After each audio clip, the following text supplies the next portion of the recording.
Let's get back into things. We'll talk about osmosis now. So osmosis comes under the passive movement of a substance across the cell membrane, and in this case we'll be talking about the solvent, which is water. So this is how water mainly moves across the membrane, and if we look at the definition over here, I've written this beautiful definition: the passive movement of water, which is the solvent in this case, across a semi-permeable membrane from a region of higher concentration of solvent. Listen, it should be from a region where the water is more compared to the salt to a region of low solvent concentration, meaning there's more salt on that side where the water is moving to. And so I'll just draw this diagram over here and explain. So we have compartment over here, A, and compartment B of water. They are separated by a semi-permeable membrane in the middle over here. The semi-permeable means it's not just permeable to water.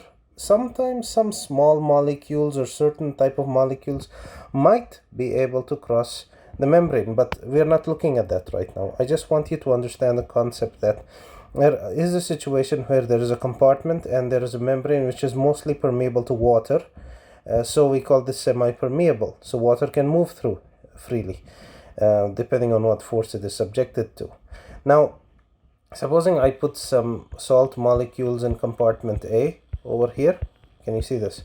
So these little black dots represent salt molecules, or any molecule for that matter, which stays on compartment A's side. Since this is a semi-permeable membrane, let's just make this membrane so that the salts cannot cross to the other side from compartment A to B. They will stay on the side of compartment A. So now what happens is you will see that the compartment A has got lesser water with relation to the number of salt molecules, so that solvent to solute ratio is kind of lower on compartment A than compartment B. So this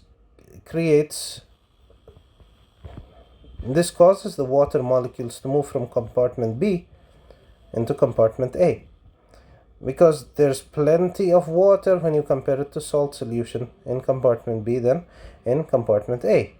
So this is osmosis. You are moving water across a semi-permeable membrane.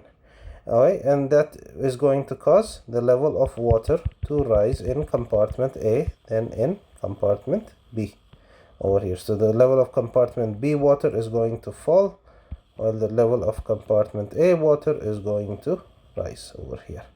From what was this, it has now gone all the way up here. Now, let's talk a little bit about how important osmosis is and about the different forces required over here. I need you to understand that there is a concept called osmotic pressure. Osmotic pressure. Now, osmotic pressure refers to the amount of pressure that would be able to produce, to stop the movement of water. So how does that look? Now look at this diagram over here, and I told you the story of water moving from compartment B into compartment A. Now remember that there is a force, that there is a pressure that is kind of pulling the water over here into compartment A from compartment B, because you've added some salt over there. The water is sort of pressured or forced to come into compartment A. And now how much force will it take for you to push this water? So imagine this is the semi-permeable membrane, and I have one sort of a hydraulic type of a machine, a press machine, where I can push pressure down over here with this machine. So eventually this machine is going to push the water back to the level it was, and this water goes back. Now they are equal, like how they were. So how much pressure is required to stop that movement of water is known as osmotic pressure, because the water was moving with osmosis to the compartment with more salt. Now if I was able to push that water back, how much pressure do I need to push it and make it back to how much it was? This is known as osmotic pressure, or sometimes we use the word oncotic pressure. And oncotic pressure is the term used when we are talking about osmosis, which is taking place by big molecules in the fluids. Example, your large plasma proteins like albumin. This exerts a lot of oncotic pressure in our body. Globulin, fibrinogen, and various other molecules over there. So there is a little bit of a difference between osmotic pressure and oncotic pressure, but it's not that relevant. I will make a small mention of it in a few minutes, but let's just get into this osmotic pressure. So osmotic pressure is when you put a bunch of molecules on one side. How much pressure do you require to push that water back and maintain the same amount of water level in both the compartments like it was? So this we can calculate by using something called Van 't Hoff's law. Van 't Hoff's law.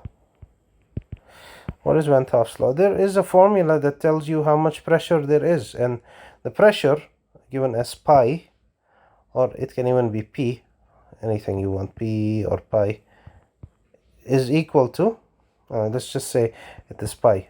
Okay, actually pi is used more for the big molecules like albumin and globulin, meaning the oncotic pressure. P is just for osmotic pressure. So let's just take P is equal to NCRT. Now, NCRT, what does it stand for? And if you want to be more impressive, there's another thing called sigma that comes in this formula, sigma NCRT. Now let's get into this thing. The pressure required to stop the flow of water can be calculated by Van 't Hoff's law, where P is equal to pressure, meaning the osmotic pressure,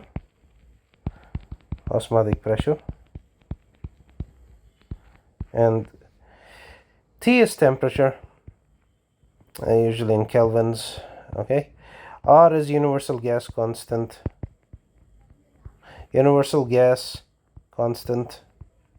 that's around 8.3. C is the concentration of the molecules, all the molecules over here in this compartment which we are looking at. Okay, and like the concentration of the salt molecule, for example. And N refers to the number of components that the molecule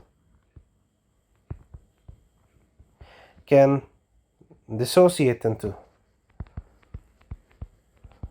This is very important to understand, the number of components that the molecule can dissociate into. I'll talk about sigma in a second. It's something called reflection coefficient.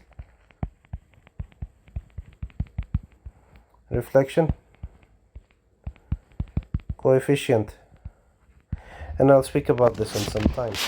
Now, the main thing you need to understand is what is this N and C standing for. Now, look, we had the two compartments over here, A and B.